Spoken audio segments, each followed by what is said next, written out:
16 1103 മകരം 3 കോട്ടയം നാഗമ്പടം ക്ഷേത്രത്തിന്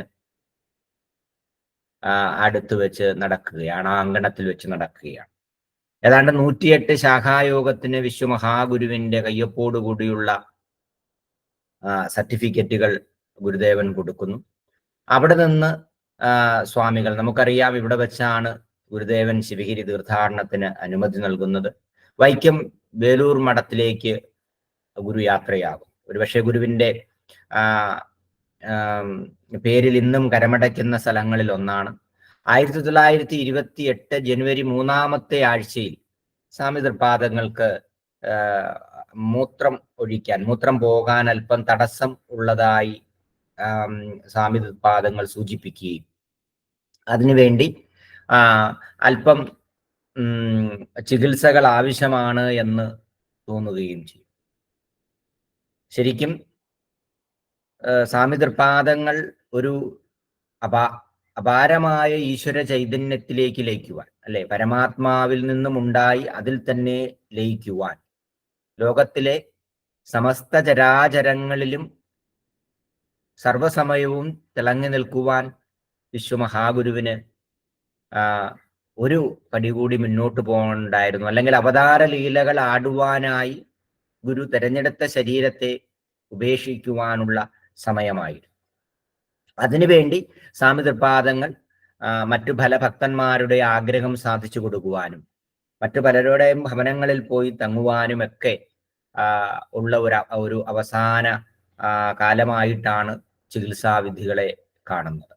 ഗുരുവിന്റെ അസുഖം ഗുരുവിന് ഭേദമാക്കാൻ കഴിയാത്തത് കൊണ്ടോ ഗുരുവിന്റെ ശാരീരിക മാനസിക പ്രവർത്തികളിൽ ഒരു വിഷമം, അത് ആധ്യാത്മിക ചൈതന്യത്തിന് ഒരു കുറവും സംഭവിക്കാതെ വിശ്വമഹാഗുരുവിന്റെ ശരീരത്തിലെ രോഗം പതുക്കെ നിൽക്കുകയാണ്. അപ്പം ശരീരത്തിനും മനസ്സിനും വരുന്ന രോഗങ്ങൾ ഒരിക്കൽ പോലും ആധ്യാത്മിക ചൈതന്യത്തെ, ആത്മാവിനെ ബാധിക്കില്ല എന്ന്, നിഷ്ക്രിയവാനായ ആത്മാവിനെ,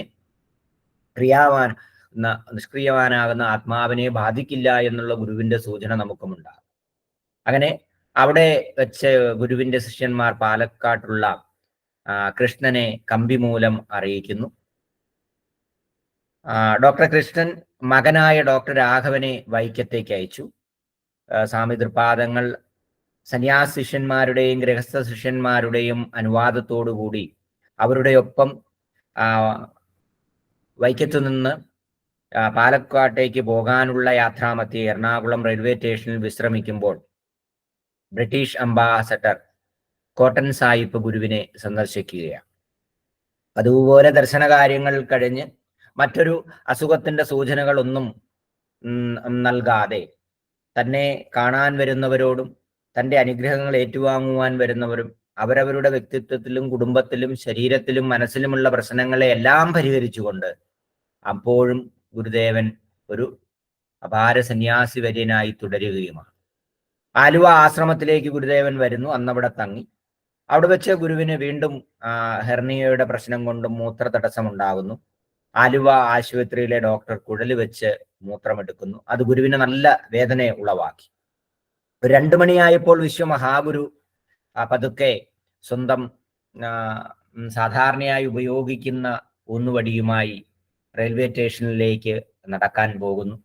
മറ്റ് ശിഷ്യഗണങ്ങളെല്ലാം പതുക്കെ ഗുരുവിനൊപ്പം ഭാണ്ഡക്കെട്ടുകളുമായി ഗുരു ഉപയോഗിക്കുവാറുള്ള വസ്തുക്കളെല്ലാം എടുത്ത് പുറകെ ഓടുന്നു.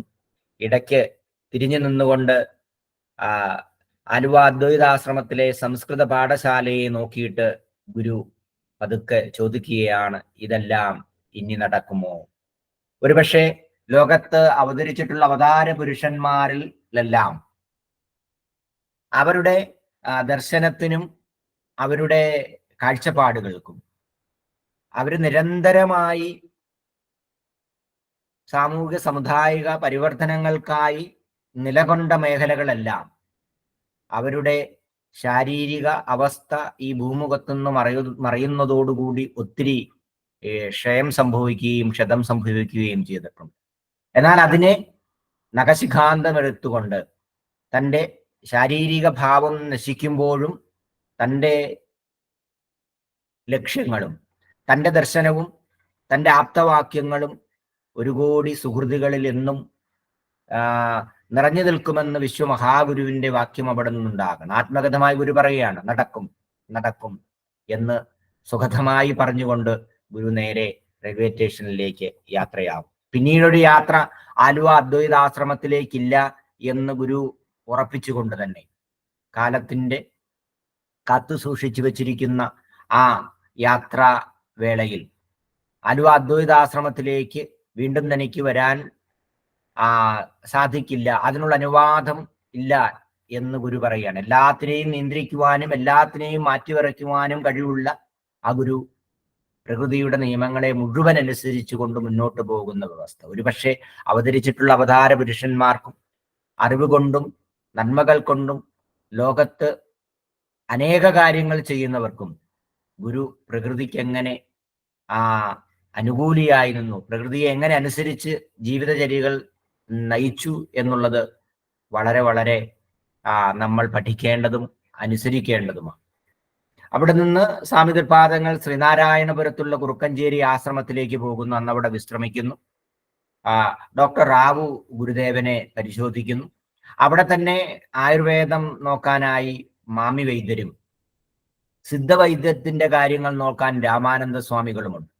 ഗുരുദേവ ഭക്തനായ റെയിൽവേ കോൺട്രാക്ടർ കോന്നിമേസ്ത്രി ട്രെയിൽ മാർഗം ഗുരുദേവനെ പാലക്കാട് എത്തിക്കുകയാണ്. ഗുരുദേവന്റെ ഈ ഓരോ സ്ഥലങ്ങളിൽ വിശ്രമിക്കുമ്പോഴും അവിടെ വരുന്നവരോടെല്ലാം ഗുരു സംസാരിക്കാറുണ്ട്. ഗുരു ഒരു ശരീരത്തിന് ബാധിച്ച ഒരു അസുഖ ലക്ഷണങ്ങളും മറ്റുള്ളവരോട് പങ്കുവയ്ക്കുവാറില്ല. അങ്ങനെ ഡോക്ടർ കൃഷ്ണൻ സർവസന്നാഹങ്ങളോടും കൂടി ഗുരുദേവനെ സ്വീകരിക്കുകയാണ്.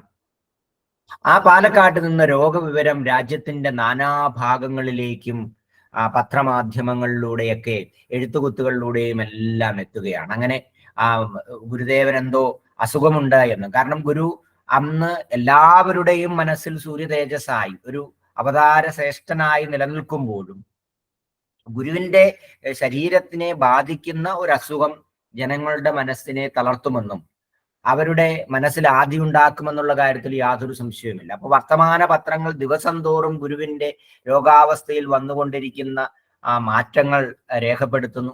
അത് എല്ലാവരും വായിക്കുന്നു. അവരവരുടെ സ്ഥാനങ്ങളിൽ ദേശാനുസൃതമായി ഗുരുവിന്റെ നിർദ്ദേശത്താൽ രൂപീകരിക്കപ്പെട്ടിട്ടുള്ള മഠങ്ങളിലും ഗുരുദേവ പ്രസ്ഥാനങ്ങളിലും സംഘടനകളിലുമെല്ലാം പ്രാർത്ഥനകൾ നടക്കുന്നു, വിശേഷാൽ പൂജകൾ നടക്കുന്നു. അങ്ങനെ എന്തായാലും ഗുരുവിന്റെ രോഗം വീണ്ടും പാലക്കാട് വെച്ച് കൂടുകയാണ്. ഗോവിന്ദാനന്ദ സ്വാമികൾ ഡോക്ടർ പണ്ഡാലയെ പാലക്കാട്ടേക്ക് കൂട്ടിക്കൊണ്ടുവന്നു. അപ്പോൾ അദ്ദേഹം പറയുന്നു, വിദഗ്ധ ചികിത്സകൾക്കായി ഗുരുവിനെ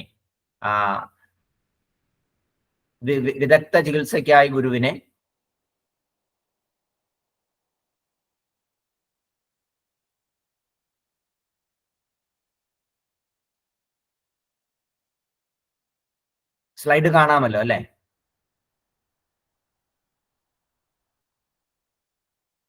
കാണാം സർ. വിദഗ്ധ ചികിത്സയ്ക്കായി മദ്രാസിലേക്ക് കൊണ്ടുപോകുവാൻ തീരുമാനിക്കുകയാണ്. അപ്പം ഫെബ്രുവരി പകുതി കഴിഞ്ഞപ്പോൾ രോഗശമനം തുടങ്ങി. അപ്പോൾ ഗുരുവിന്റെ ഒപ്പം താമസിക്കുന്ന അന്തേവാസികൾ, ഗുരുവിന്റെ സന്യാസിഷ്യന്മാർ, ഗുരുവിനെ പരിചരിക്കുവാനുള്ള മറ്റാൾക്കാർ എല്ലാവരുടെയും ഭക്ഷണത്തിന്റെയും മറ്റു കാര്യങ്ങളെല്ലാം കൊണ്ട് ഒരു ദിവസത്തെ ചിലവ് ഏകദേശം 100 രൂപയിലേക്ക് വരുന്നു. ശാരദാമഠത്തിൽ പ്രത്യേക പ്രാർത്ഥനകൾ നടക്കുന്നു. ഗുരുവിന്റെ ചികിത്സയ്ക്കായി പ്രത്യേക ഭണ്ഡാര വ്യവസ്ഥകളൊക്കെ രൂപപ്പെടുത്തിയെന്നാണ് നമ്മൾ പുസ്തകങ്ങളിൽ നിന്ന് വായിച്ചറിയുവാൻ സാധിക്കുന്നത്. അപ്പൊ രോഗാവസ്ഥയിലും സ്വാമികളുടെ ഫലിതങ്ങൾ തങ്ങളെ പൊട്ടിച്ചിരിപ്പിച്ചിട്ടുള്ളതായി ഡോക്ടർ പാണ്ഡെ അനുസ്മരിച്ചിട്ടുണ്ട്. അപ്പൊ ഗുരുവിന്റെ ശരീരത്തെ ചികിത്സിക്കുവാൻ വന്നിരിക്കുന്ന ഡോക്ടർമാർക്ക് പോലും ഗുരുവിന്റെ അനുവാദം കൂടാതെ ആ ശരീരത്തെ പരിശോധിക്കുവാനോ ഗുരു അറിയാതെ രോഗലക്ഷണങ്ങളെ സ്വീകരിക്കുവാൻ ഒന്നും സാധിച്ചിരുന്നില്ല. അതെല്ലാം ഗുരുവിനെ ചികിത്സിച്ചിരുന്ന പ്രഗത്ഭരായ ഭിഷഗ്വരന്മാർ രേഖപ്പെടുത്തിയിട്ടുണ്ട്. അങ്ങനെ ഗുരു മദ്രാസിൽ ചികിത്സ ഏകദേശം സുഖാവസ്ഥയിലേക്ക് പ്രാപിച്ചു വരുമ്പോൾ ഗുരു പറയുകയാണ് കേരളത്തിൽ പോയി ആയുർവേദ ചികിത്സ ചെയ്യണം. അങ്ങനെ ചോലയിൽ മാമി വൈദ്യരും കാക്കനാട് മാമി വൈദ്യരും സാരഥ്യം വഹിച്ചുകൊണ്ട് നാരായണ ഗുരുദേവൻ വീണ്ടും കേരളത്തിലേക്ക് മടങ്ങാൻ തയ്യാറാകുകയാണ്. ഇതിനിടെ T K Madhavan, K Ayyappan, Govindan Vaidyar എന്നിവർ പാലക്കാട്ട് എത്തിയിട്ട് ഗുരു തിരിച്ചു പാലക്കാട് എത്തുമ്പോൾ ഗുരുദേവൻ ശിവഗിരിയിലേക്ക് എഴുന്നള്ളണമെന്ന് അപേക്ഷിക്കുക. അപ്പോൾ ഗുരു പറയുന്നത് ബോധാനന്ദനോട് ചോദിക്കുക. ബോധാനന്ദ സ്വാമിയാണ് കാര്യങ്ങളെ തീരുമാനിക്കുന്നത്.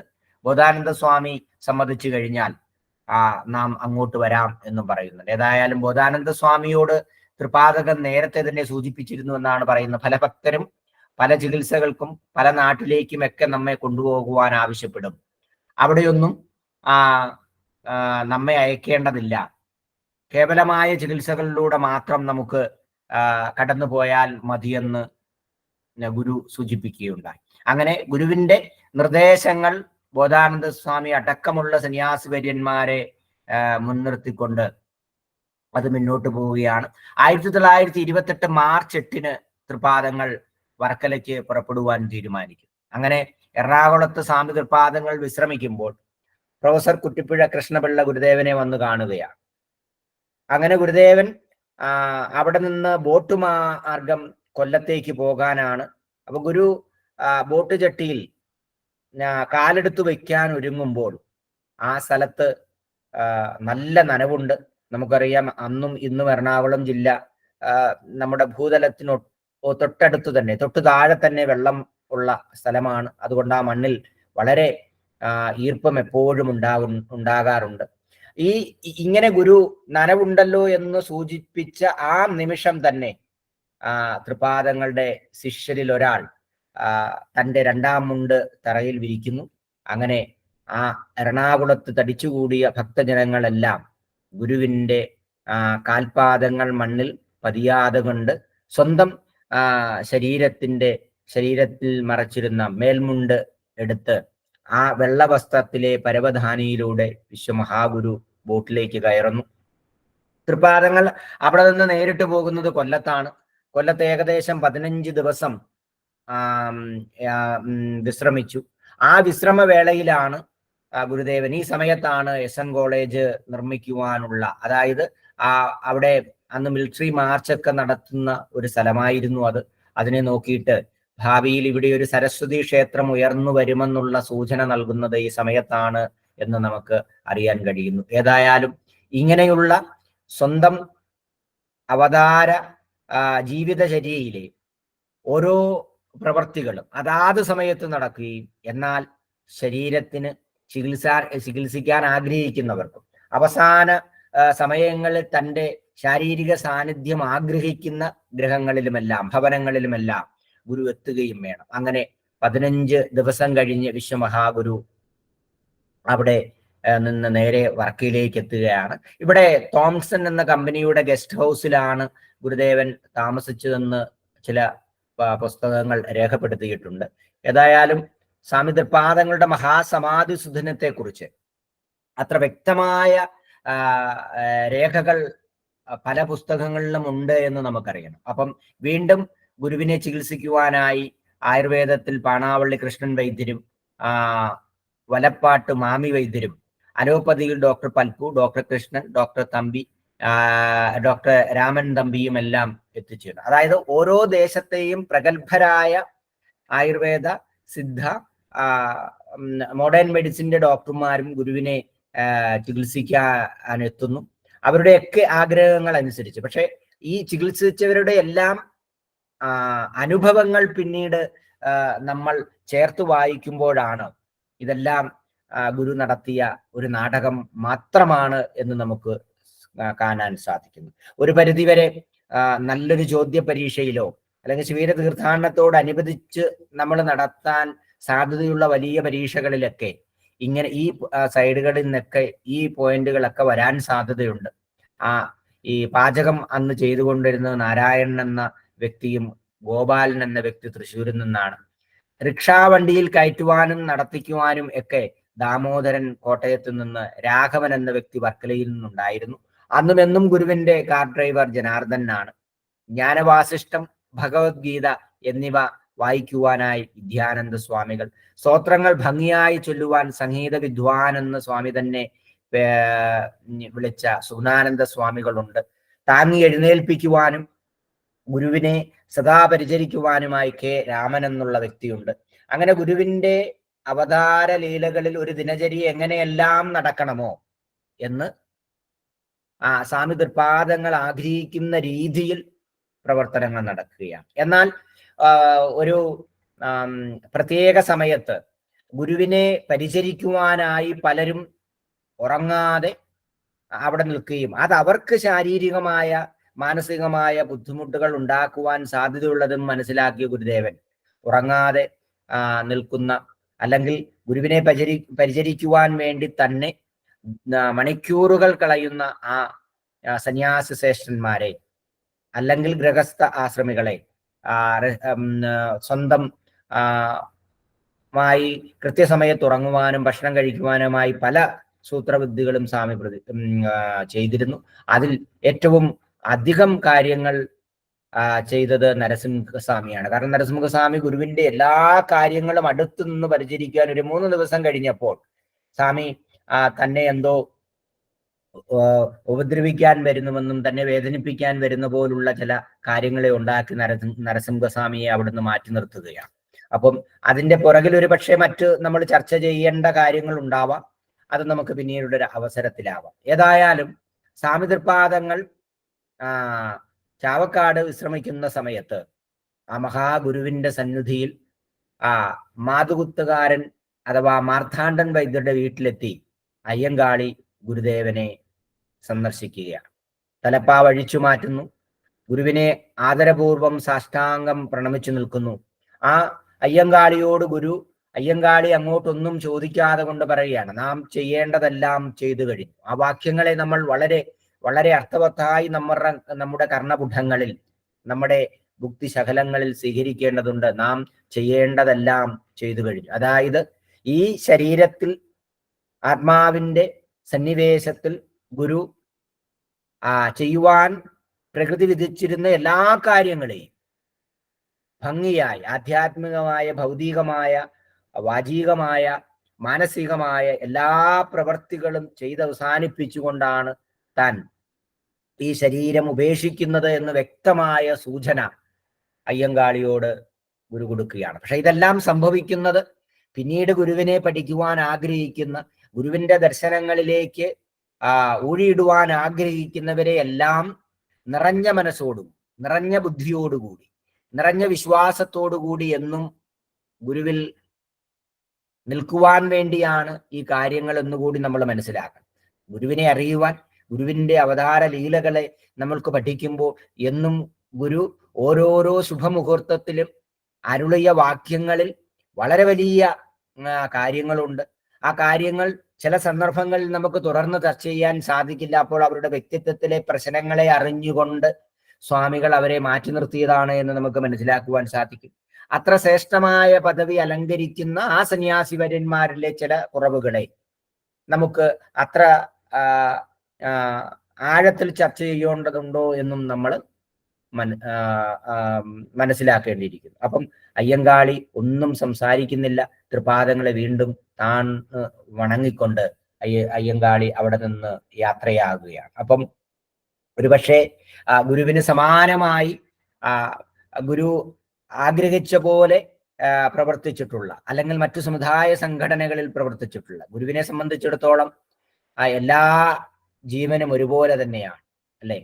ഒരു ഉറുമ്പിന്റെ ശരീരത്തിലെ ആത്മാവിനും മനുഷ്യ ശരീരത്തിലെ ആത്മാവിനും യാതൊരു ഭേദവും ഗുരുവിനുണ്ടായിരുന്നില്ല. അപ്പോൾ മനുഷ്യ മനസ്സുകളുടെ സമത്വത്തിനു വേണ്ടി, അറിവുകളുടെ സമത്വത്തിനു വേണ്ടി, ജീവിതചര്യയിൽ അവർ മറ്റുള്ളവരെ പോലെ ജീവിക്കുവാൻ വേണ്ടി ആരെല്ലാം എന്തെല്ലാം കഷ്ടതകളാണോ അനുഭവിക്കുന്നത്, അത് വഴിയിൽ കൂടെ നടക്കുന്ന കാര്യത്തിൽ കൂടെ ആകട്ടെ, ക്ഷേത്രപ്രവേശന കാര്യത്തിലായിക്കൊള്ളട്ടെ, വിദ്യാഭ്യാസ സ്ഥാപനങ്ങൾ അവരുടെ മുന്നിൽ തുറന്ന കാര്യത്തിലാകട്ടെ, തൊഴിൽ മേഖലകളിലാകട്ടെ, സമസ്ത മേഖലകളിൽ അറിവ് സ്വീകരിക്കുവാനും അറിവ് പകർന്നു നൽകുവാനും അതിനെല്ലാം തടസ്സമായി നിന്നതിനെ എല്ലാം മാറ്റിമറിച്ചുകൊണ്ട് തന്റെ അവതാര ലക്ഷ്യത്തിലൂടെ അവർക്കൊപ്പം നിന്നുകൊണ്ട്, അതായത് ഗുരു മറ്റൊരു ശ്രേഷ്ഠ വ്യക്തിയായി അവരിൽ നിന്ന് മാറി നിന്നുകൊണ്ടല്ല ഗുരുവിന്റെ അവതാര ലീലകൾ ചെയ്ത്, അല്ലെ, അരുവിപ്പുറത്തെയും ആ മരുത്വാമലയിലെയുമെല്ലാം ഘോരമായ തപസ്സുകളിലൂടെ ഗുരു ആർജിച്ച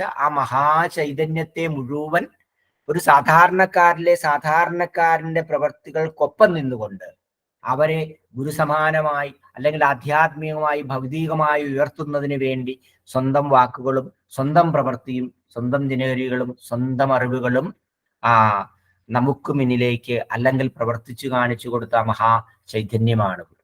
അപ്പോൾ ഗുരുവിനെ ശിവഗിരിയിൽ വിശ്രമിക്കുന്ന സമയത്ത് വന്ന് ഉള്ളൂർ എസ് പരമേശ്വരയ്യർ ശിവഗിരിയിൽ വന്ന് കാണുകയാണ്. ഏപ്രിൽ 1928 1103 മേടം 21 തീയതി ഉള്ളൂർ എസ് പരമേശ്വരയ്യർ ശിവഗിരിയിൽ വന്ന്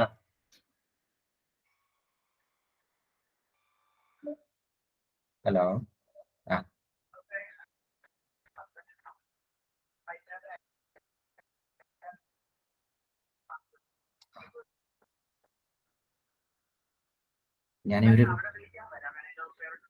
ഞാനൊരു ക്ലാസ്സിലാണ്, 6-ന് ഇറങ്ങാൻ പറ്റും. ഒരു ഓൺലൈൻ ക്ലാസ്സിലാ.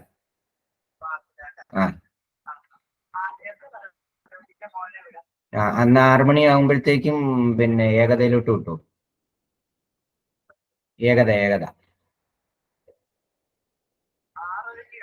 6-ന് വിട്ടാൽ മതി. 6-ന് ക്ലാസ് കഴിയും. അമൃതയുടെ അടുത്ത്, ആ ബോയ്സ് ഹോസ്റ്റലിന്റെ അടുത്ത് ഏകതയെന്ന് ചോദിച്ചാൽ മതി.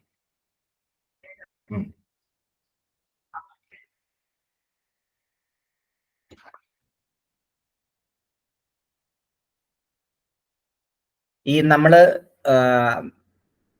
ഉള്ളൂർ എസ് പരമേശ്വരയ്യരുടെ ആയാലും അയ്യങ്കാളിയുടെയും ആണെങ്കിലും ഇതിന്റെ വർഷങ്ങളൊക്കെ നിങ്ങളൊരു ഗുരുവിനെ സംബന്ധിച്ചുള്ള ഒരു മത്സര പരീക്ഷയിൽ പങ്കെടുക്കുന്നവർ കൃത്യമായി എഴുതി വെക്കുകയും അത് നിരന്തരമായി മനനം ചെയ്തുകൊണ്ടും ഇരിക്കണം. അപ്പം അവിടെ വെച്ച് സ്വാമിതൃപാദങ്ങളോട് ഉള്ളൂർ എസ് പരമേശ്വരയ്യരുടെ വാക്യങ്ങൾ, അപേക്ഷകൾ ലോകത്തിലെ അന്ന് ജീവിച്ചിരിക്കുന്ന ശ്രീനാരായണ വിശ്വാസികളുടെ മുഴുവൻ മനസ്സിനെയും ഹൃദയത്തെയും പിടിച്ച് ഇളക്കിയതാണ്.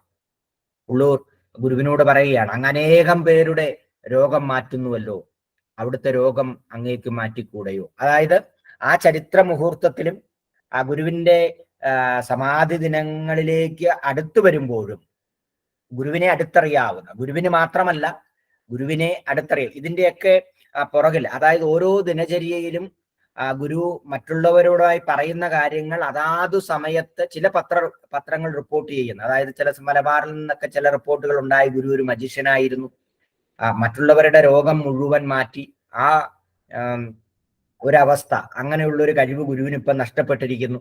അങ്ങനെയുള്ള പല ദേശത്തു നിന്നുള്ള റിപ്പോർട്ടുകളെയൊക്കെ പിന്നീട് ചർച്ച ചെയ്യുന്നവർക്ക് അതൊന്നും ഗുരുവിനെ ബാധിച്ചിട്ടില്ല എന്ന അക്ഷരാർത്ഥത്തിൽ സ്ഥാപിക്കുന്ന രീതിയിൽ തന്നെയായിരുന്നു ഗുരുവിന്റെ മറുപടികൾ. അപ്പോൾ ഓരോ ദിവസവും ഗുരുവിന്റെ സന്യാസിഷ്യന്മാരോട്, ഗൃഹസ്ഥ ശിഷ്യന്മാരോട് ഗുരു നൽകുന്ന മറുപടികൾ പലരുടെയും സന്ദേഹങ്ങളുടെയും പലരുടെയും സംശയത്തിന്റെയും മറുപടികളായിരുന്നു എന്ന് നമുക്ക് വളരെ വ്യക്തമായി ചരിത്രരേഖകളിൽ നിന്ന് മനസ്സിലാക്കുവാൻ സാധിക്കുന്നുണ്ട്. അത്ര ആഴത്തിലുള്ള പഠനം വിശ്വമഹാഗുരുവിന്റെ തേജോമയമായി നിൽക്കുന്ന അവതാര ലക്ഷ്യങ്ങളെ ലോകത്തിന്റെ നാനാഭാഗങ്ങളിലേക്കും പകർന്നു നൽകുവാൻ ഗുരുവിന്റെ ദർശനം അതേ രീതിയിൽ തന്നെ നമുക്ക് മറ്റുള്ളവരിലേക്ക് അറിയിക്കുവാനുള്ള ബാധ്യതയുള്ളത് കൊണ്ട് ഈ കാര്യങ്ങളെയൊക്കെ നമ്മൾ പഠിച്ചേ മതിയാവും.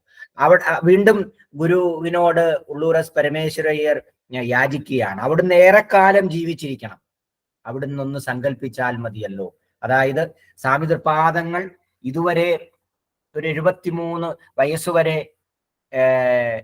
ഭാരതത്തിന്റെ ആധ്യാത്മിക ചരിത്രത്തിൽ ഏറ്റവും അധികം വിജയത്തിന്റെ വെന്നിക്കൊടികൾ പാറിച്ച, താനാണെന്ന് പാറിച്ചതെന്നോ തനിക്ക് വേണ്ടിയാണെന്ന് ചെയ്തോ ഭാവമില്ലാതെ, താമസികമോ രാജസികമോ ഭാവങ്ങളില്ലാതെ ആധ്യാത്മിക നിറകുടമായി സത്വഗുണങ്ങൾ മാത്രം പ്രകാശം കൊണ്ട് മുഴുവൻ ആ ലോകത്തെയും ശോഭിപ്പിച്ച അല്ലെ തേജസ് കൊണ്ട് മറ്റു ചൈതന്യങ്ങളിൽ പോലും അപാരമായ തേജസ് വിളമ്പിയ മഹാഗുരുവിന്റെ വാക്കുകളാണ്. ഗുരു പറയുകയാണ്, ശരീരമല്ലയോ ഇത് പോകേണ്ട സമയമായി, ഇതുകൊണ്ട് ഇനി പ്രയോജനമില്ല.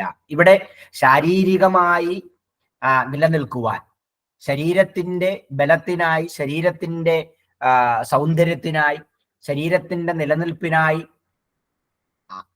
ഒട്ടനവധി ദിവസങ്ങൾ കളയുന്ന, അനേകം നമ്മൾ സമ്പാദിച്ച ധനത്തെ ചെലവഴിക്കുന്ന മനുഷ്യ സമൂഹത്തെ മുഴുവൻ വിരൽ ചൂണ്ടിക്കൊണ്ട് ഗുരു പറയുകയാണ്, നിങ്ങൾ എങ്ങനെയൊക്കെ പരിപാലിച്ചാലും പ്രദക്ഷിണം ശീര്യമാണം ശരീരം, അനുനിമിഷം നശിച്ചുകൊണ്ടിരിക്കുന്നത് ആണ് ശരീരം, അത് നശിച്ചേ മതിയാവുള്ളൂ. നിങ്ങളുടെ ആത്മാവിന് ശരീരമാകുന്ന ആ ക്ഷേത്രത്തിൽ എത്ര നാൾ, എത്ര ദിവസം നിലനിൽക്കുവാനുള്ള വിധിയുണ്ടോ ആ സമയം മാത്രം അവിടെ നിൽക്കുവാനേ സാധിക്കുകയുള്ളൂ. അത് കഴിഞ്ഞാൽ ഉടൻ തന്നെ ആ ശരീരം വിട്ട് മറ്റൊരു ശരീരത്തിലേക്ക് അത് പ്രവേശിക്കുമെന്ന് ഗുരു വളരെ കൃത്യമായി പറയുന്നുണ്ട്. അതുകൊണ്ടാണ് മരണാനന്തര കർമ്മങ്ങളിലൊന്നും പൂ കൊണ്ടുള്ള പ്രയോഗങ്ങളും മറ്റു പൂജാവിധികളും ഒന്നും വേണ്ട. കാരണം മരിക്കുന്ന സമയം, അതായത് മരണം സംഭവിക്കുന്നത് മനസ്സിന്റെയും ആത്മാവിന്റെയും ഇന്ദ്രിയങ്ങളുടെയും സൂക്ഷ്മഭാവം മറ്റൊരു ശരീരത്തിൽ അപ്പൊ തന്നെ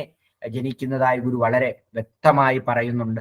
അത് ശാസ്ത്രീയമായ പഠനങ്ങൾ, ഇത്രയും അധികം സ്പീഷ്യസുകൾ, ഇത്രയും അധികം ജീവചൈതന്യമുള്ള മൃഗങ്ങളും മറ്റ് സസ്യലതാദികളും ഇവിടെ നിൽക്കണമെങ്കിൽ അത്രയും ആത്മചൈതന്യം അപ്പോൾ തന്നെ വേറൊരു ശരീരത്തിലേക്ക് പ്രവേശിച്ചേ മതിയാകൂ എന്ന് ഗുരുവിന്റെ സിദ്ധാന്തങ്ങൾ. ആധുനിക വൈദ്യശാസ്ത്രത്തിനും ആധുനിക കണ്ടുപിടുത്തങ്ങൾക്ക് പോലും പ്രവചിക്കുവാൻ സാധിക്കാത്ത രീതിയിൽ സൃഷ്ടിയെയും മരണക്രമങ്ങളെയും അനന്തരവിധികളെയും എല്ലാം ഭംഗിയായി മനഃശാസ്ത്രപരമായി ശാസ്ത്രീയമായി ലോകത്തിന് ഓതിയ ഒരു ആപ്തജ്ഞാനിയാണ്, സന്യാസിവര്യനാണ് ശ്രീനാരായണ ഗുരുദേവൻ. മാത്രമല്ല ലോകം കണ്ട അവതാര പുരുഷന്മാരിൽ ആപ്തന്മാരിൽ ഏറ്റവും ശ്രേഷ്ഠനുമായിരുന്നു. ആപ്തസ്തി യഥാർത്ഥ വക്ത തസ്യജ്ഞാനം ത്രികാലമമലം.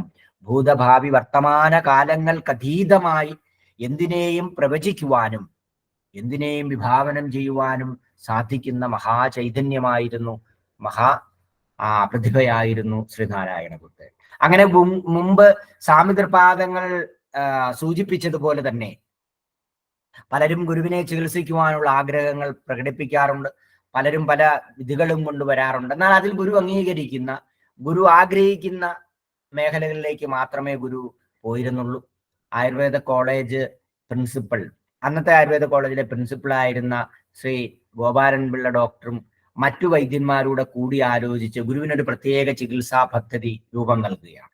അങ്ങനെ അവിടെ ഗുരു തങ്ങുന്ന സമയത്ത് തൃപാദങ്ങൾക്ക് നല്ല ആശ്വാസം ഉണ്ടാകുന്നു.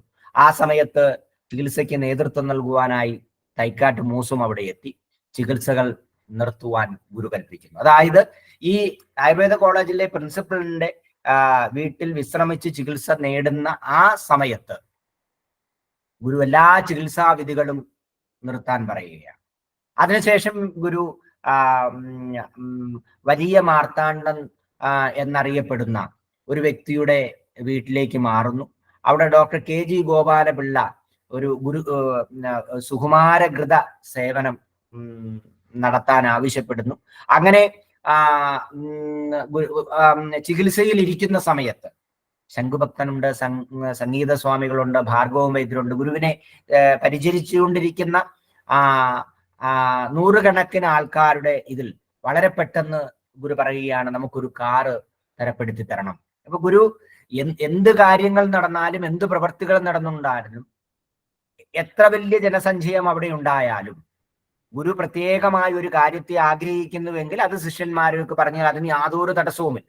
ഗുരു വീണ്ടും ആ സന്നിധിയിലേക്ക്, ഗുരു ധ്യാനത്തിലായാലും ശരി, ഗുരു ക്ഷേത്രത്തിനകത്ത് പ്രവേശിച്ചാലും ശരി, ഗുരു വൈദിക മഠത്തിൽ പ്രവേശിച്ചാലും ശരി, ഗുരുവാൽ നടത്തപ്പെടേണ്ട കാര്യങ്ങൾക്കായി ഭക്തന്മാർ കാത്തു നിൽക്കുകയല്ലാതെ ഗുരുവിനെ അങ്ങോട്ട് പോയി കാര്യങ്ങൾ അവതരിപ്പിച്ചു കൊണ്ടുവരുന്ന ഒരു ശൈലി ഒരിക്കലുമില്ലായിരുന്നു. കാരണം ഗുരുവിനോട് അത്രയധികം ഭയഭക്തി ബഹുമാനത്തോടു കൂടിയാണ് സന്യാസിഷ്യന്മാരും ഗൃഹസ്ഥ ശിഷ്യന്മാരും. ഗുരു അപാരമായ സ്വാതന്ത്ര്യം അവർക്കെല്ലാം നൽകുന്നുണ്ടെങ്കിലും അവരിൽ ഒരാളായി ഒരു സൂര്യതേജസ്സായി നിൽക്കുമ്പോഴും ഗുരുവിനോടുള്ള അടുപ്പത്തിൽ, ഗുരുവിനോടുള്ള ബഹുമാനത്തിൽ. കാരണം അത്ര മൂർത്തിഭാവമായിരുന്നു, ഐശ്വര്യത്തിന്റെ, അറിവിന്റെ, സത്യത്തിന്റെ ഏറ്റവും വലിയ മൂർത്തിഭാവമായിരുന്നു ശ്രീനാരായണ ഗുരുദേവൻ.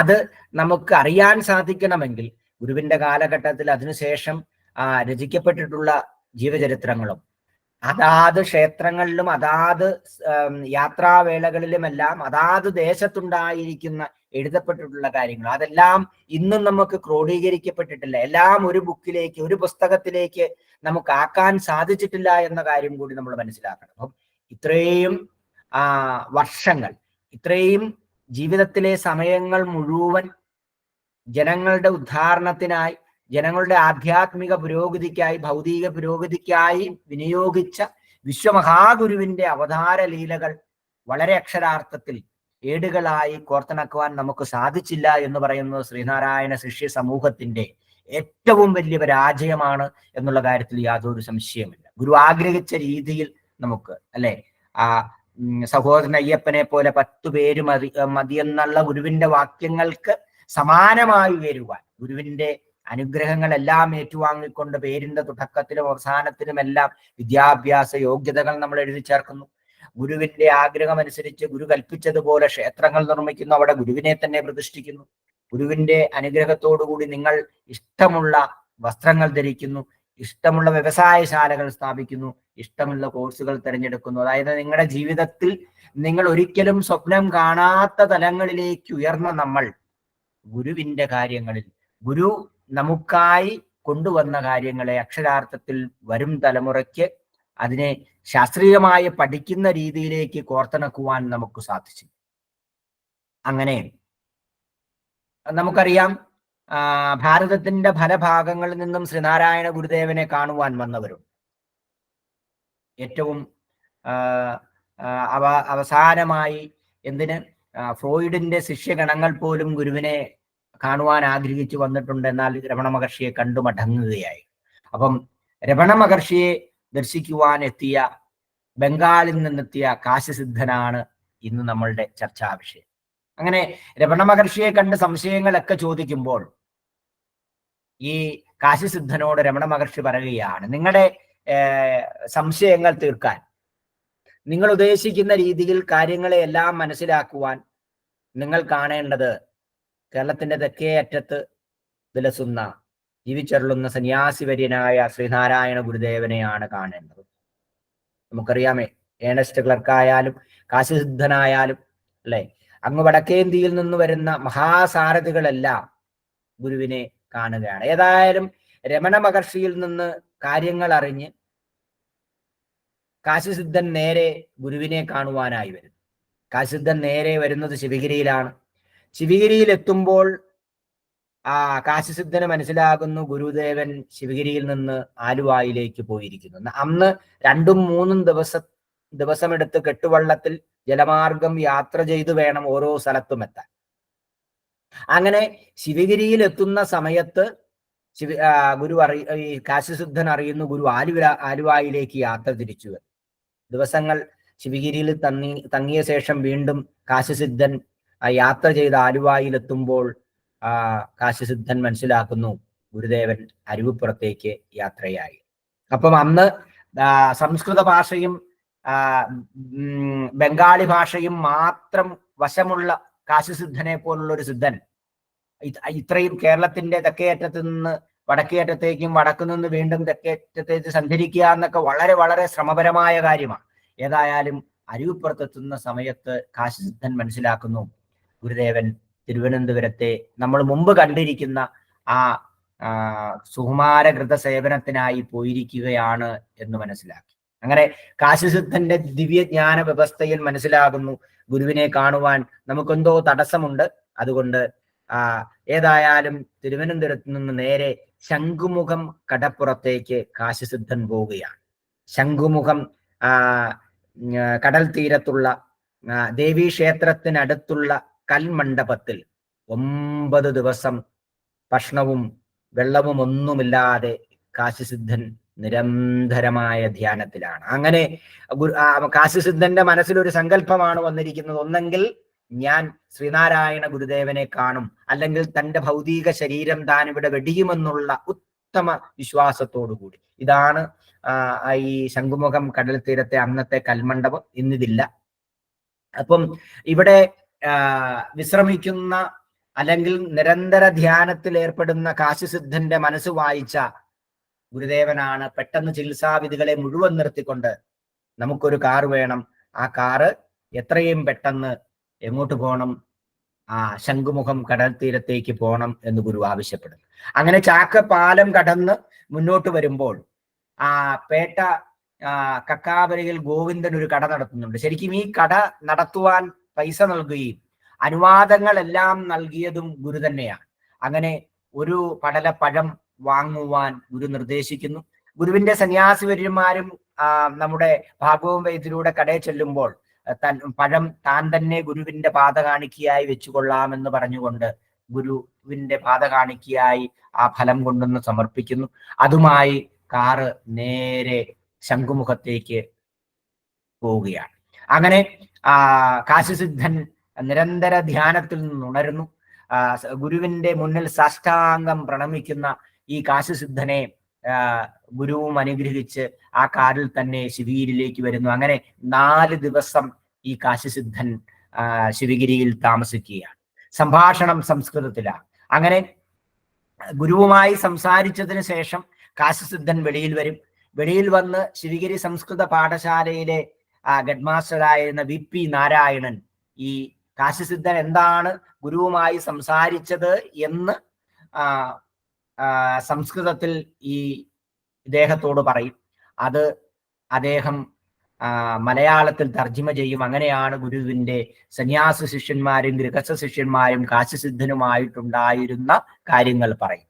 ഈ 4 ദിവസവും ശ്രീനാരായണ ഗുരുദേവനോട് താൻ എന്തൊക്കെയാണോ ചോദിക്കുവാൻ ആഗ്രഹിച്ചിരുന്നത്, ഗുരുവിൽ നിന്ന് എന്തൊക്കെയാണോ അറിയുവാൻ ആഗ്രഹിച്ചിരുന്നത്, അതെല്ലാം നടത്തുകയാണ്. അങ്ങനെ 4ാമത്തെ ദിവസം ഒരുപക്ഷെ കാശിസിദ്ധൻ അവിടെ നിന്ന് യാത്രയാകുന്നതിന് മുമ്പ് ഈ VP നാരായണനോട് പറയുകയാണ്, ഗുരു തമ്മോട് പറയുകയാണ്, സമാധി വളരെ വിദൂരവുമല്ല വളരെ അടുത്തുമല്ല എന്ന് സാമിതപാദങ്ങൾ നമ്മളോട് പറഞ്ഞു. ഗുരുവിനെ പൂജിക്കുവാൻ വന്നുകൊണ്ടിരുന്ന, ഗുരുവിന്റെ അനന്തര അവകാശിയായി അഭിഷേകം ചെയ്യപ്പെട്ടിട്ടുള്ള നമ്മുടെ ബോധാനന്ദ സ്വാമികൾ അടക്കമുള്ള സന്യാസിവര്യന്മാരുടെ ബുദ്ധിക്കും മനസ്സിനും ഇന്ദ്രിയങ്ങൾക്കും താങ്ങുവാൻ സാധിക്കുന്നതായിരുന്നില്ല ആ ഗുരുവിന്റെ ആപ്തവാക്യം. നമ്മളുടെ സമാധി വളരെ വിദൂരവുമല്ല എന്നാൽ വളരെ അടുത്തുമല്ല. അങ്ങനെ ഈ വാക്യങ്ങൾ ശിവഗിരിക്കുന്നിലും എന്തിന് ഗുരു അന്ന് നേരിട്ട് ആശ്രമങ്ങൾ സ്ഥാപിച്ചിട്ടുള്ള, ഗുരു പലതവണ യാത്ര ചെയ്തിട്ടുള്ള ആശ്രമങ്ങളിലേക്കെല്ലാം പതുക്കെ പതുക്കെ പതുക്കെ സഞ്ചരിച്ചു തുടങ്ങി. അങ്ങനെ സ്വാമിതൃപാദങ്ങൾ സ്വന്തം സമാധിയുടെ സൂചന ഈ കാശിസിദ്ധനോട് പറയുകയാണ്. അങ്ങനെ ഗുരുവിന്റെ അനുഗ്രഹം വാങ്ങി വളരെ പെട്ടെന്ന് കാശിസിദ്ധൻ അവിടുന്ന് യാത്രയാകുന്നു. ഗുരുവിന്റെ അവതാര ലീലകളെ, ഗുരുവിന്റെ ഈ പ്രകൃതിയിലുള്ള ജീവിതത്തെ പരിശോധിച്ചാൽ നമുക്കറിയാം. കുന്നുംപാറയായാലും അരുവിപ്പുറമായാലും കാഞ്ചീപുരമായാലും ഗുരുവിന്റെ ആശ്രമങ്ങൾ, വർണ്ണാശ്രമങ്ങൾ, അല്ലെങ്കിൽ ആ ആശ്രമങ്ങളെ പടുത്തുയർത്തുവാനായി തിരഞ്ഞെടുത്തിരിക്കുന്ന സ്ഥലങ്ങൾ ഇത്രയും പ്രകൃതി മനോഹരമായ സ്ഥലങ്ങളാണ്. അത്രയും പ്രകൃതി സൗന്ദര്യമുള്ള സ്ഥലങ്ങൾ ഗുരു തിരഞ്ഞെടുക്കുന്നത് പ്രകൃതി മനോഹരങ്ങളായ പ്രദേശങ്ങളെ കണ്ടുപിടിക്കുന്നതിൽ അവർണ്യമായ ഒരു അന്തർദൃഷ്ടിയിൽ അനുഗ്രഹീതനായിരുന്നു ശ്രീനാരായണ ഗുരുദേവൻ എന്ന് മഹാകവി ഉള്ളൂർ കേരള സാഹിത്യ ചരിത്രത്തിൽ രേഖപ്പെടുത്തി കാണും. അപ്പം നമ്മൾ പല പുസ്തകങ്ങളിൽ ഗുരുവിനൊപ്പം താമസിച്ചവരുടെ, ഗുരുവിന്റെ സന്തത സഹചാരികളായിരുന്ന അവരുടെ വാക്യങ്ങൾ ചേർത്തിണക്കുമ്പോഴാണ് പ്രകൃതിയെ പഠിക്കുന്ന കാര്യത്തിൽ, പ്രകൃതിയെ സ്വീകരിക്കുന്ന കാര്യത്തിൽ, ആശ്രമങ്ങൾ നിർമ്മിക്കുന്ന കാര്യത്തിൽ, സ്കൂളുകൾ നിർമ്മിക്കുന്ന കാര്യത്തിൽ, ക്ഷേത്രങ്ങൾ നിർമ്മിക്കുന്ന കാര്യത്തിൽ, വ്യവസായശാലകൾ സ്ഥാപിക്കുന്ന കാര്യത്തിലെല്ലാം ഗുരു തിരഞ്ഞെടുത്ത ആ പ്രകൃതിയുടെ സവിശേഷ ഭാവങ്ങൾ എന്തായിരുന്നുവല്ല, അല്ലെ? വർക്കല സ്ഥലമാഹാത്മ്യം ഗുരുവിന്റെ സംസ്കൃത അധ്യാപകൻ കുമ്മംപള്ളി രാമൻപിള്ള ആശാൻ എഴുതുന്നു, പണ്ട് കണ്വ മഹർഷി തപസനുഷ്ഠിച്ച പുണ്യഗിരിയായിരുന്നു ശിവഗിരി, അല്ലെ? ഗുരു അവിടെ ആദ്യം വരുമ്പോൾ പർണശാല കെട്ടുവാനായി വരുമ്പോൾ അവിടെ ശിവഗിരി എന്ന പേരില്ല. പിന്നീടാണ് ശിവഗിരി എന്ന പേര് അവിടെ വരുന്നത്. അപ്പൊ കൊല്ലവർഷം 1079 അരുവിപ്പുറം വിട്ട് സ്വാമികൾ ശിവഗിരിയിലെത്തുന്നു. ശിവഗിരി മാസികയിൽ, അതായത് വിവേകോദയത്തിന്റെ ആദ്യ പന്തിയിൽ തന്നെ കുമാരനാശാൻ വളരെ ഭംഗിയായി എഴുതുന്നുണ്ട്. ഒരുപക്ഷെ നാളുകൾ നോക്കി, സമയം നോക്കി, തീയതി നോക്കി 4 പ്ലാവുകൾ അവിടെ നട്ടുവെന്നും അതിലൊരു പ്ലാവാണ് ഇന്ന് ശിവഗിരി മഹാസമാധിക്ക് മുന്നിൽ നിൽക്കുന്നത്. 1904 തന്നെ ഗുരു നമ്മളെയൊക്കെ അനുഗ്രഹിക്കുവാനായി, ഒരുപക്ഷെ ഗുരുവിന്റെ ഭൗതിക ശരീരം ഇന്നും ഒരു കേടുകൂടാതെ വിശ്രമിക്കുന്ന ആ സ്ഥലത്തിന് സമാനമായ ആഴത്തിൽ വേരുകൾ പാഞ്ഞു നിൽക്കുന്ന ആ പ്ലാവിൻ ചുവട്ടിലാണ് നമ്മൾ ഇന്ന് വിശ്രമിച്ച് ഗുരുവിന്റെ കൃതികൾ ചൊല്ലുന്നത്. ശിവഗിരി തീർത്ഥാടനത്തിന് നമ്മൾ അവിടെ ഉറങ്ങാറുണ്ട്. ഗുരുവിന്റെ കീർത്തനങ്ങൾ ചൊല്ലി അവിടെ വിശ്രമിക്കാറുണ്ട്. നമ്മുടെ ശാരീരികവും മാനസികവുമായ ഊർജത്തെ നമ്മൾ ഉണർത്താറുണ്ട്. അപ്പം ഈ വാക്യങ്ങളെയെല്ലാം നമുക്ക് ഒരേ മാലയിലെ മുത്തുകൾ പോലെ കോർത്തിണക്കിക്കൊണ്ട് സ്വീകരിക്കുവാൻ സാധിക്കുമ്പോഴാണ് ഗുരു എത്ര ശ്രേഷ്ഠതകൾ നിറഞ്ഞുകൊണ്ടാണ് നമ്മുടെ ഒക്കെ പൂർവികരുടെ ഒപ്പം നിന്നത് എന്ന് നമുക്ക് മനസ്സിലാക്കുവാൻ സാധിക്കും. നമ്മൾക്ക് പലരും മിത്രങ്ങളുണ്ട്, അവരുടെ എല്ലാം വീട്ടിൽ ദീർഘകാലം താമസിച്ചുകൂടാ. അപ്പം ശിവഗിരിയിൽ ഒരു ആശ്രമത്തെ സ്ഥാപിക്കുന്നതിന് വേണ്ടി, സ്വന്തം സമാധി സ്ഥലം തിരഞ്ഞെടുക്കുവാൻ വേണ്ടി, എന്തിന് വർക്കല വർണ്ണനത്തെയൊക്കെ ശ്രീനാരായണ ധർമ്മത്തിലൊക്കെ ആത്മാനന്ദ സ്വാമി കൊണ്ടുവരുമ്പോഴൊക്കെ നമുക്ക് മനസ്സിലാവും. എനിക്ക് തോന്നുന്ന സ്മൈൽ ഇപ്പൊ ശ്രീനാരായണ ധർമ്മത്തിന്റെ ചർച്ചയിലാണ് അല്ലെ, സ്വാമി ആ ക്ലാസ്സുകളൊക്കെ അവതരിപ്പിച്ചുള്ളപ്പോൾ വളരെ കൃത്യമായി അതിനെ രേഖപ്പെടുത്തിയിട്ടുണ്ടാണ്. അപ്പം എന്തായാലും കൈതക്കോണത്ത് കൊച്ചമ്പി ആശാൻ തെങ്ങിൻ തടി കൊണ്ട് ഒരു ചെറിയ കുടീരം അവിടെ കെട്ടിച്ചു കൊടുക്കുകയാണ്. അവിടെ 1180 ഒരു മഠം ഓഫീസ് പണിയുന്നു. അപ്പം വളരെ പെട്ടെന്നുള്ള ടൈപ്പിൽ ചിലയിടത്തൊക്കെ മലയാള അക്ഷര പെശകളുണ്ട്, ക്ഷമിക്കണം. അങ്ങനെ ആശാൻ വിവേകോദയത്തിൽ എഴുതി കാണുന്നു, വർക്കല ശിവഗിരിയിൽ സ്വജനങ്ങളുടെ പൊതു ഉപയോഗത്തിനും നമുക്ക് വേണ്ടി ശാശ്വതമായ ഒരു ദേവാലയവും സംസ്കൃത വിദ്യാലയവും സ്ഥാപിക്കണമെന്ന് നാം ആഗ്രഹിക്കുന്നു. ഗുരുദേവന്റെ നിർദ്ദേശപ്രകാരം വിവേകോദയത്തിൽ ആശാൻ എഴുതുകയാണ്. അപ്പം ഗുരു എന്തിനാണ് ശിവഗിരിയിലേക്ക് വരുന്നതെന്നും അവിടുത്തെ ലക്ഷ്യങ്ങൾ എന്താണ് എന്നും, അവസാന കാലഘട്ടങ്ങളെല്ലാം ഗുരു ശിവഗിരിയിലാണ് എന്നും, അവിടുത്തെ ഒരു ശിവപ്രതിഷ്ഠ മാറുന്നതിന് വേണ്ടി അഞ്ചുതെങ്ങ് ജ്ഞാനേശ്വര ക്ഷേത്രത്തിലേക്ക് അവിടെ ശിവൻ ഇങ്ങും നാം അങ്ങും എന്ന് പറയുന്ന ഒരു വ്യവസ്ഥയുണ്ട്. അതായത് ഗുരുദേവൻ അഞ്ചുതെങ്ങ് ജ്ഞാനേശ്വര ക്ഷേത്രത്തിൽ ശിവപ്രതിഷ്ഠ നടക്കുന്ന സമയത്ത് ശിവഗിരിയിലെ ശിവക്ഷേത്രത്തിന് തീപിടിക്കുകയും ഒരു 5 മൈൽ ദൂരമുള്ള ആ സ്ഥലത്തേക്ക് ശിഷ്യൻ ഓടി ഓടി ഓടി ചെല്ലുമ്പോൾ ഗുരു പറയുകയാണ്, ഇനി ശിവനിങ്ങും നാം എങ്ങും. അപ്പൊ കണ്ണുമഹർഷിയാൽ തപസ്സനുഷ്ഠിച്ച ശിവന്റെ ഗിരിയിൽ, ശിവന്റെ വാസസ്ഥലം വിശ്വമഹാഗുരുവിന്റെ മഹാസമാധി സ്ഥലത്തിന് വേണ്ടി ശിവൻ വഴിമാറിക്കൊടുക്കുകയാണ്. ഒരവതാര പുരുഷന്മാരുടെയും ജീവിത ചരിത്രത്തിൽ, ജീവിതചര്യയിൽ, അവതാര ലീലകളിൽ നിങ്ങൾക്കൊരിക്കൽ പോലും വായിക്കുവാനും മനനം ചെയ്യുവാനും സാധിക്കാത്ത തലങ്ങളിലേക്ക് ഗുരുവിന്റെ ആധ്യാത്മിക തലങ്ങൾ ഉയരുകയാണ്. ഗുരുവിന്റെ ആത്മചൈതന്യത്തിന്റെ ആ കിരണങ്ങൾ എത്രയധികം ഉയർന്നതായിരുന്നു എന്ന് നമുക്ക് മനസ്സിലാകണം. ക്ഷേത്രസന്നിധിയിൽ നിൽക്കുന്ന ശിവൻ ഗുരുവിന്റെ മഹാസമാധി മന്ദിരത്തിന് വേണ്ടി, മഹാസമാധി പീഠത്തിന് വേണ്ടി, ആ സ്ഥലത്തിന് വേണ്ടി വഴിമാറിക്കൊടുക്കുന്നവർ. അതിനുവേണ്ടിയാണ് ആ ക്ഷേത്രത്തിന് തീ വരുന്നത്. അപ്പൊ ഗുരു പറയുകയാണ്, ഇനി ശിവനിങ്ങും നാം അങ്ങും. ശിവഗിരിക്കുന്നിൽ ആ പൂജയെ സ്വീകരിച്ചു കൊണ്ടിരുന്ന ശിവഭഗവാൻ ശ്രീനാരായണ വിശ്വമഹാഗുരുവിന്റെ മഹാസമാധി മന്ദിരത്തിന് വേണ്ടി അഞ്ചുതെങ്ങ് ജ്ഞാനേശ്വര ക്ഷേത്രത്തിലേക്ക് വഴിമാറുന്ന പ്രകൃതിയുടെ ഏറ്റവും സന്തോഷകരമായ സുഹൃതപരമായ കാര്യം. ഈ കാര്യങ്ങളെല്ലാം പഠിക്കാൻ സാധിക്കണമെങ്കിൽ ഞാൻ മുമ്പ് പറഞ്ഞ പോലെ അതാത് സമയങ്ങളിൽ നമുക്ക് അതാത് ഗ്രന്ഥങ്ങളിൽ പറഞ്ഞതിനെ ചേർത്തിണക്കി പഠിക്കുവാൻ സാധിക്കണം. തീർച്ചയായും ഗുരുവിന്റെ വാക്യങ്ങളെ പതിപ്പിക്കുവാൻ, ഗുരുവിന്റെ ഭാഷയിൽ പറഞ്ഞാൽ അത് റെക്കോർഡ് ചെയ്യുവാനുള്ള മെഷീനുകൾ ആവശ്യമായിരുന്നു എന്ന് ഗുരു ആഗ്രഹിക്കുന്നു. പിന്നീട് അത് കണ്ടുപിടിക്കുമെന്ന് പറഞ്ഞു. പക്ഷേ ഗുരുവിന്റെ വാക്യങ്ങളെ സ്വീകരിക്കുവാൻ അതിന് സാധിച്ചില്ല എന്നുള്ളതാണ്. ഏതായാലും മഹാസമാധി മന്ദിരത്തിനും ബ്രഹ്മവിദ്യാ മന്ദിരത്തിനും തറക്കല്ലിടുവാൻ പണിയുവാനുള്ള സാഹചര്യങ്ങൾ വരുന്നു. ഗുരുവിന്റെ തന്നെ നിർദ്ദേശങ്ങൾ ഉണ്ടാകുന്നു. അങ്ങനെ ഗുരുവിന്റെ വർണ്ണമനോഹരമായ നിർദ്ദേശത്തോടുകൂടി സമാധി മന്ദിരത്തിന്റെ തറക്കല്ലിടുവാനുള്ള കാര്യങ്ങൾ നടക്കുകയാണ്. അങ്ങനെ ഇന്ന് നാം കാണുന്ന ശിവഗിരി കുന്നിന്റെ ഏറ്റവും മുകളിൽ 30 അടി സമചതുരത്തിൽ 7 അടി താഴ്ചയിൽ ഒരു കുഴി കുഴിക്കാൻ ഗുരു ആവശ്യപ്പെട്ടു. അതിന്റെ നടുക്ക് 5 അടി വിസ്താരത്തിൽ 5 അടി താഴ്ചയിൽ മറ്റൊരു കുഴിയും കുഴിക്കാൻ പറയുന്നു. അതിന്റെ ഇടയിലുള്ള പൊത്തുകളും മറ്റുമെല്ലാം സിമെന്റുകൾ കെട്ടി അടച്ച് ഒരു വളരെ നല്ല കുഴിയായി അതിനെ പരിപാലിക്കുവാനും ഗുരു പറയുകയാണ്. അപ്പം സ്വാമി തൃപാദങ്ങൾ മഹാസമാധി ആകുന്നതിന് ഏതാനും മാസങ്ങൾക്ക് മുമ്പ് തന്നെ ശിവഗിരി കുന്നിന്റെ നെറുകയിൽ ഇത്രയും വർണ്ണമനോഹരമായിരുന്ന 30 അടി സമചതുരത്തിൽ 7 അടി താഴ്ചയിൽ. അപ്പൊ 7 അടി താഴ്ച എന്ന് പറയുന്നത് ഇന്ന് നമ്മൾ കാണുന്ന ഒരുപക്ഷെ ഒരു ബോധാനന്ദ സ്വാമി ഇരിക്കുന്ന സമാധി മന്ദിരത്തിന് ഏകദേശം തൊട്ട് മുകളിലായി 7 അടി താഴുന്നു. അവിടെ നിന്ന് വീണ്ടും 5 അടി താഴത്തിലേക്ക് ഒരു കുഴി വരുന്നു. അവിടെയാണ് സമാധി പീഠം തെരഞ്ഞെടുക്കുന്നത്. അങ്ങനെ ഗുരു പറയുകയാണ്, പിന്നെ 2 വെട്ടുകല്ലുകൾ, 3 പവൻ തൂക്കമുള്ള 2 സ്വർണ്ണ കട്ടികൾ ഒരു കലശത്തിൽ വെച്ച് അത് നിക്ഷേപിക്കുവാനും ഉണ്ടാകണം. 2 ചെങ്കല്ലുകൾ വേണം. 3 പവൻ സ്വർണം കൊണ്ട് ചെറു കലശങ്ങളായി പൂജിച്ച ഒരു കലശവും വേണം.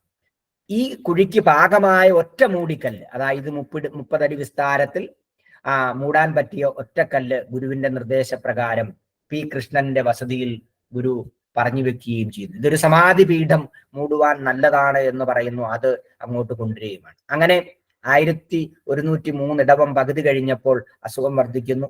പേട്ടയിൽ മാധു മുതലാളിയുടെ വീട്ടിലേക്ക് ഗുരുദേവനെ മാറ്റുന്നു.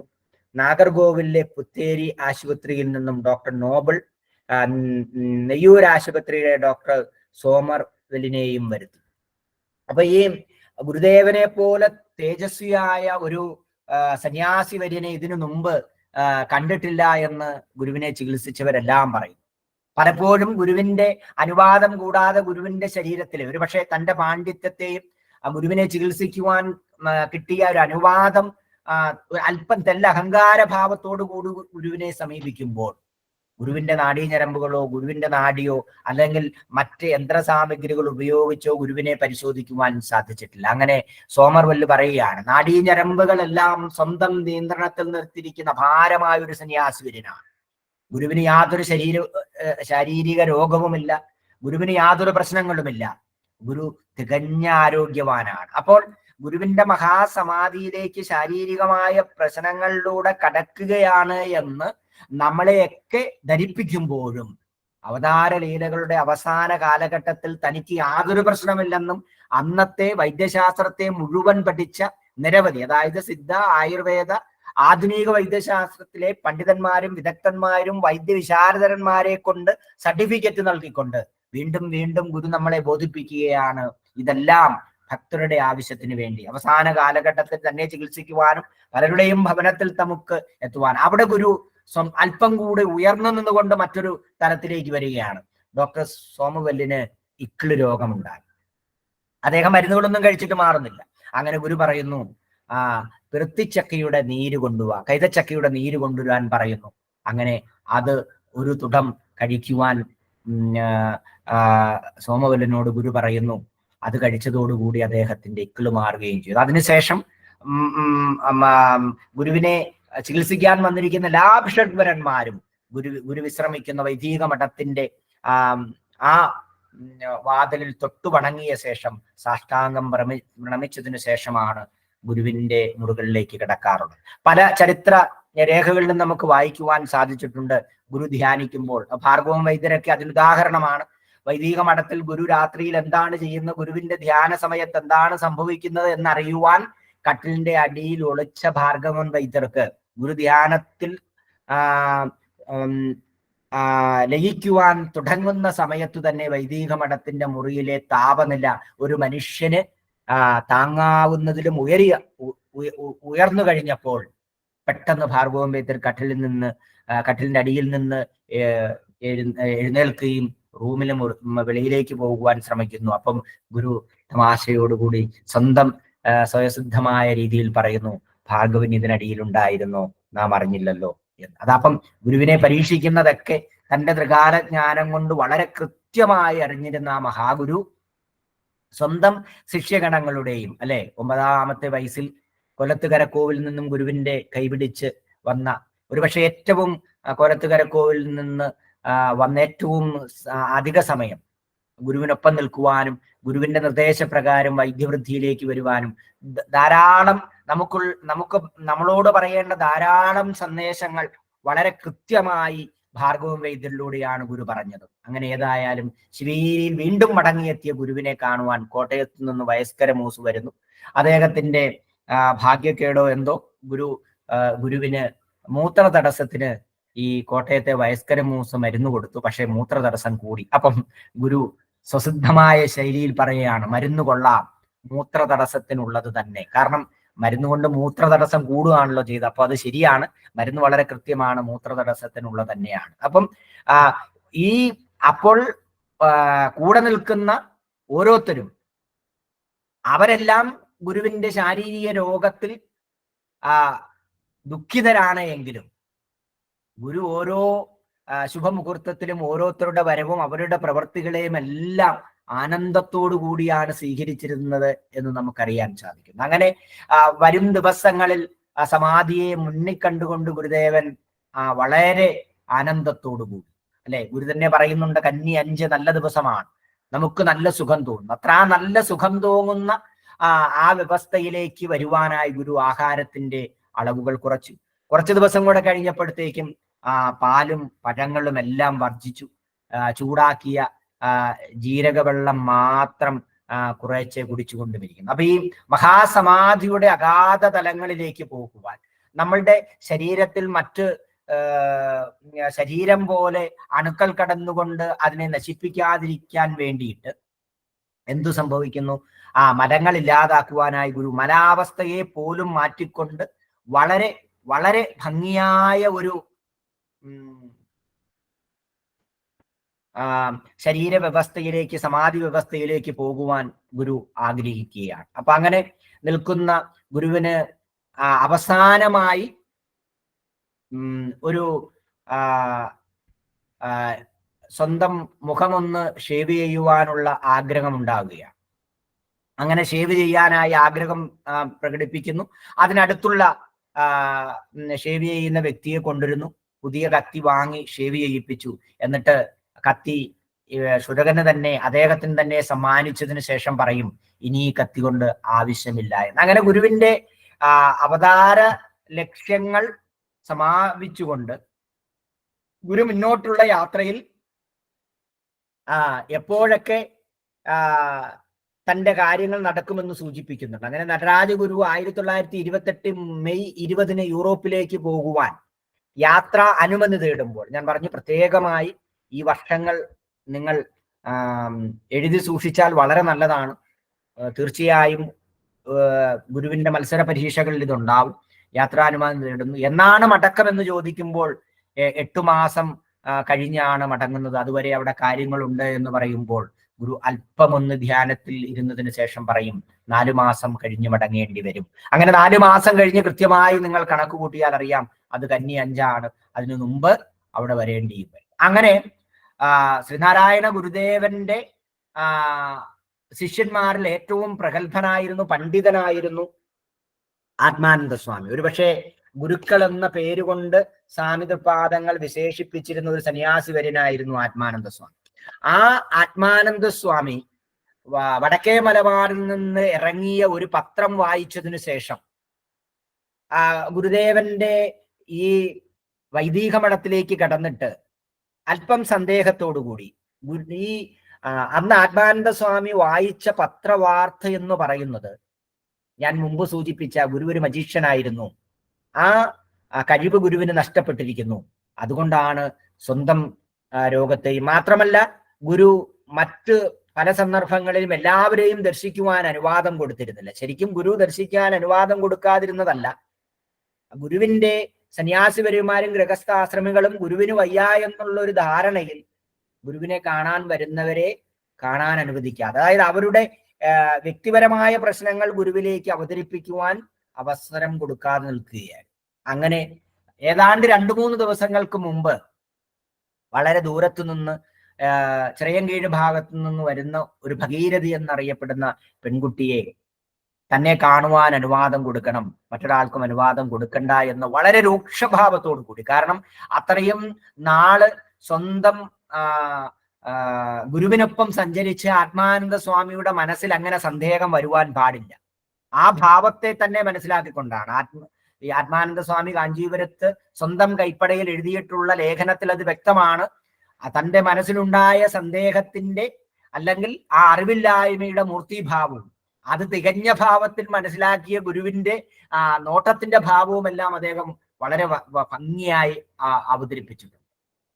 അപ്പോൾ വാടയിൽ സദാശിവൻ അർജുനനെ കുറിച്ച് പറയുന്നതും അരിപ്പുറത്തെ മഹാഗണിയുടെ കാര്യവും നാമും അടുത്ത വർഷം യാത്രയാകുമെന്നുള്ള കാര്യവും കാശിസിദ്ധന്റെ വീണ്ടുമുള്ള വരവും ഗുരുവിന്റെ മഹാസമാധി മന്ദിരത്തിന്റെയും ഗുരുവിന്റെ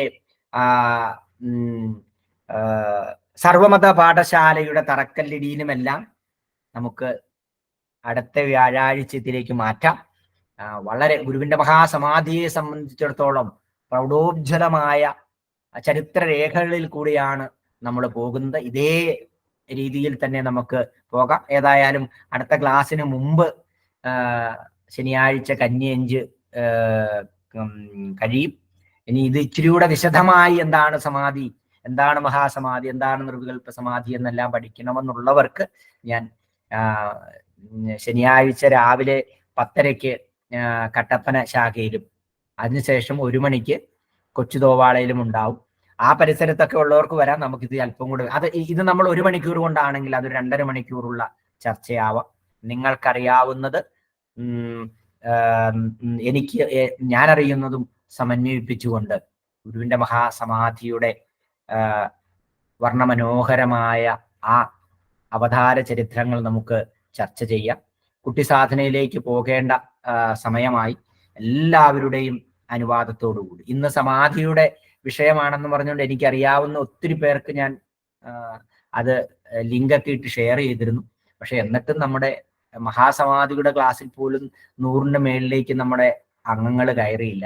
ഇതുപോലെ നമുക്ക് കാര്യങ്ങൾ ഇച്ചിരിയുടെ ഭംഗിയായി പോണം ഗുരുധർമ്മത്തിനായി. അപ്പം എന്നെ ശ്രവിക്കുന്നവരും ഈ ക്ലാസ് നിൽക്കുന്നവരും എല്ലാം നിങ്ങൾക്കറിയാവുന്നവരെ ഈ സമയത്തേക്ക്, പിന്നെ നമുക്ക് രാവിലെയും വൈകിട്ടും ഒക്കെ നിരന്തരം ക്ലാസ്സുകൾ കേൾക്കുന്നതുകൊണ്ടായിരിക്കാം സമയത്തിന്റെ പ്രശ്നവും ഉണ്ടാവും.